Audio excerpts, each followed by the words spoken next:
Hola, bienvenidos a matemáticas.net. Vamos a ver en este vídeo algunas estructuras que se pueden construir con subconjuntos de un conjunto dado. Esas estructuras tendrán utilidad más tarde para definir funciones de medida sobre tales estructuras. En principio, consideramos un conjunto X no vacío y el conjunto de sus partes, es decir, el conjunto de sus subconjuntos. Cualquier subconjunto de sus partes es lo que llamaremos una clase de partes o subconjuntos de X. ¿Vale? Bien, la primera definición es la siguiente. Sea a caligráfica una de estas clases no vacías, decimos que es estable o cerrada para la intersección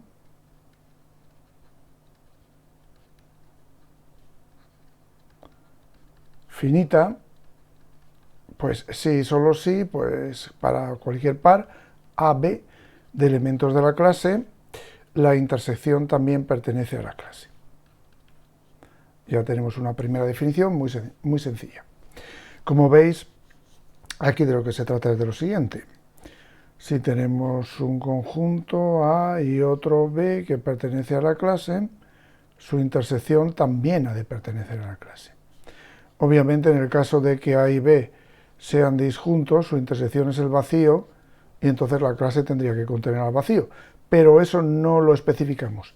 La definición simplemente dice que es estable o cerrada para la intersección finita si la intersección de cualquier par de elementos de la clase es también un elemento de la clase. Aquí hemos hablado de intersección finita y sin embargo solamente hemos tenido en cuenta dos elementos. ¿Qué pasaría si tuviéramos en cuenta una cantidad arbitraria n, pero finita, de elementos de la clase? Pues que también la intersección sería un elemento de la clase. ¿Vale? ¿Por qué? Bueno, esto se puede probar por inducción. Es muy simple. Si tuviéramos, por ejemplo, A sub 1, A sub 2, así hasta A sub n, perteneciente a la clase A, veríamos que por definición, si la clase A es estable para la intersección, entonces A sub 1 intersección A sub 2 pertenecería a la clase. Y ahora, si suponemos que para K elementos también su intersección pertenece a la clase, K elementos de la clase, evidentemente, entonces cuando quisiéramos hacer la intersección para K más 1, solamente tendríamos que añadir el elemento K más 1 de la clase. ¿Vale? Y por hipótesis, esto pertenece a la clase, esa intersección hasta acá. Esta también pertenece a la clase y ya sabemos que cualquier par pertenece a la clase. Por lo tanto, es obvio que la intersección de estos dos pertenecería a la clase y la intersección de n elementos, siendo n un entero positivo mayor o igual que 2 o 1, también pertenecería a la clase. ¿Vale? Otra definición que podemos dar de forma sencilla es la de estabilidad para la unión, y es lo mismo. Tenemos una clase no vacía, se dice que es estable para la unión finita,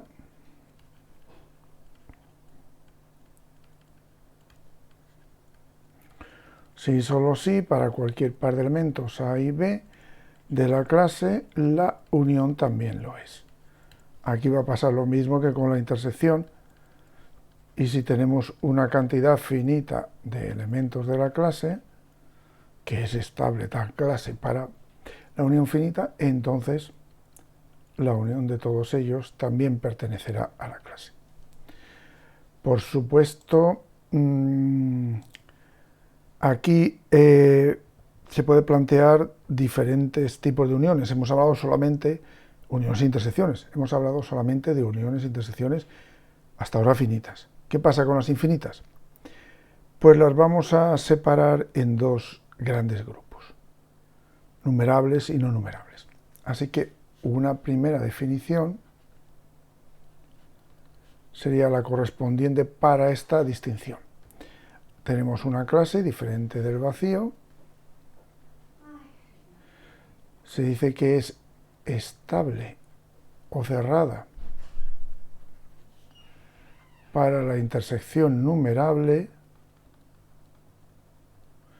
si solo sí para cualquier conjunto de índices numerable no vacío y cualquier familia indexada con ese conjunto de índices incluida en las partes, en la colección de partes A caligráfica, su intersección pertenece a la clase.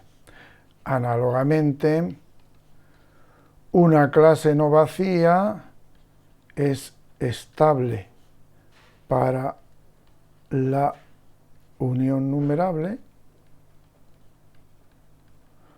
Se ocurre lo mismo. Para cualquier conjunto de índices numerable diferente del vacío y cualquier familia indexada con ese conjunto de índices formada por elementos de la clase, la unión de la familia pertenece a la clase. Obviamente, al ser estable para la intersección numerable, sería estable para la intersección finita, y si fuera estable para la unión numerable, también sería estable para la unión finita. Damos estas dos últimas definiciones ahora, que tienen que ver con la operación que nos resta de conjuntos más inmediata, que es la diferencia. Una clase no vacía de partes de X es estable para la diferencia, si solo sí, para cualquier par de elementos de la clase, su diferencia también pertenece a la clase. Y para acabar, decimos que la clase no vacía de partes de X es estable para el paso al complementario o para el complemento, si solo sí, para todo elemento de la clase, su complementario, que como veis es X menos A, también pertenece a la clase. Bien, con estas definiciones ya podemos empezar a definir estructuras. Así podemos hablar de pi-sistema, como la estructura más simple. Una clase de partes de X no vacía es un pi-sistema si está cerrada, si es cerrada o estable para la intersección finita. Bien, esto es simple. La siguiente es semianillo. De nuevo una clase no vacía de partes de X es un semianillo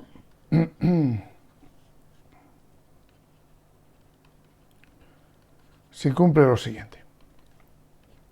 Primero, el vacío ha de pertenecer a la clase. Segundo, la clase es un pi-sistema. ¿Vale? Y la tercera condición, más difícil de entender a priori, es que dados dos elementos cualesquiera de la clase, su diferencia no tiene por qué pertenecer a la clase, pero ha de expresarse como unión finita y disjunta de elementos de la clase. Bien, voy a intentar explicar esto un poquito mejor. Si tenemos, por ejemplo, un elemento A y otro B, su intersección, que es esta de aquí, y su diferencia, que es esta de allá, a nivel de semianillo tiene una gran diferencia.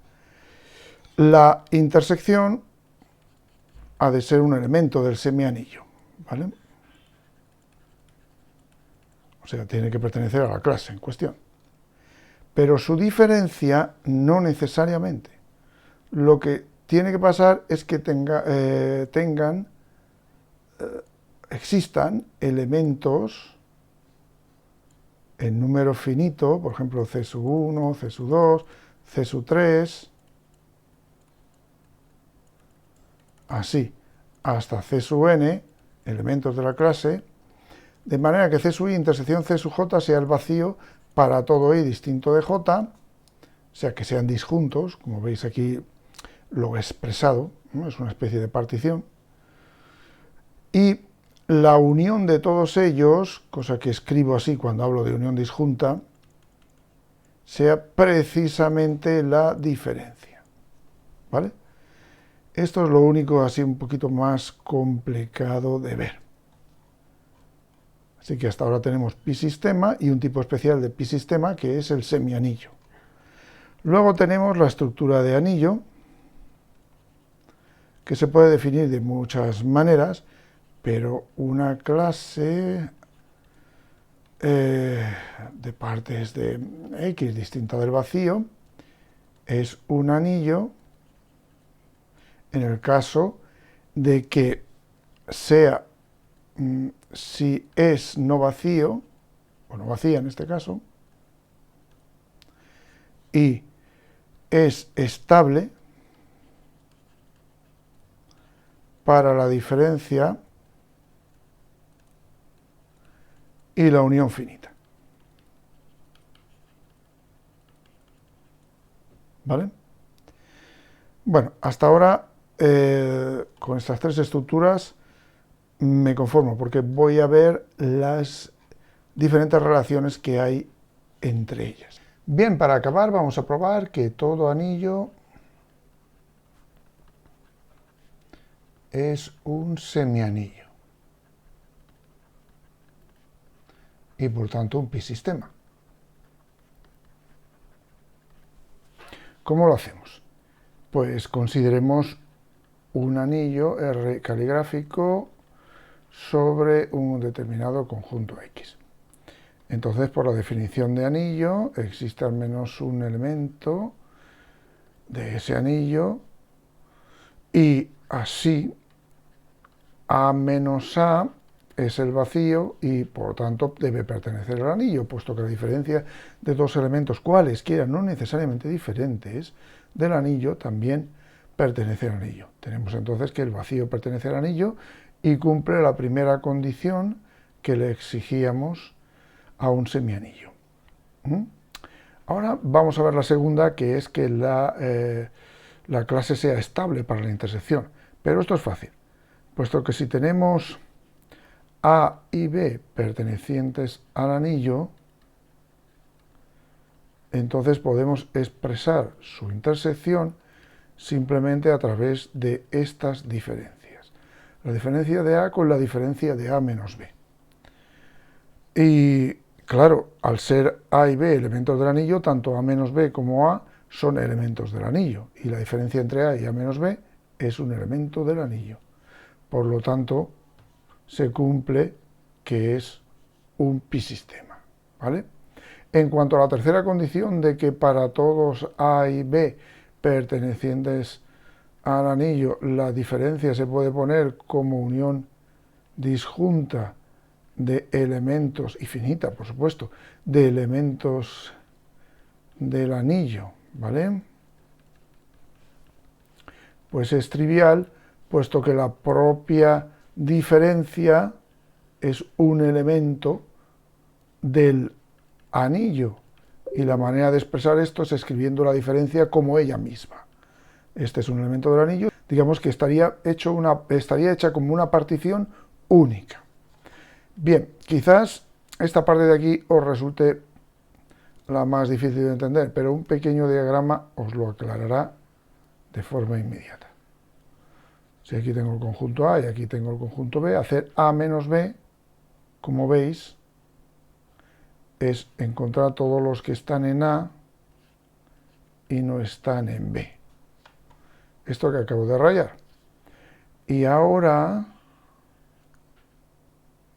si cogemos A y le quitamos precisamente esto, A menos B, nos queda justo la intersección de A y B. ¿De acuerdo? Bien, con esto termino este primer vídeo.